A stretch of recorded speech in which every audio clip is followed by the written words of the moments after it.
खान साहब तो पार्टी को बार बार ये कह रहा है कि आप प्रोटेस्ट करें, लेकिन खान साहब को ये भी पता है कि दूसरी तरफ से जब्बर और जुल्म हो रहा है। मेरे जैसे वकील के ऊपर भी 5 पर्चे, दहशतगर्दी का पर्चा, अब दहशतगर्दी का पर्चा वकीलों के ऊपर भी 780 है। अब पता है कि लोगों ने पंजाब में आप उनको निकलने नहीं देते, यानी मुराद है कि आप निकलने का उनकी फैमिली के ऊपर पहले पर्चा कर देते हैं।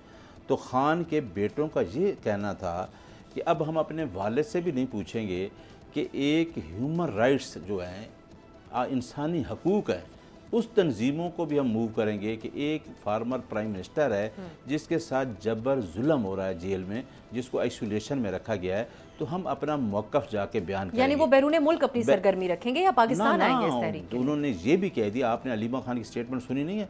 उन्होंने कहा है दोनों बहनें कि वो दोनों पाकिस्तान में भी आएंगे और जहाँ आके भी शामिल होंगे।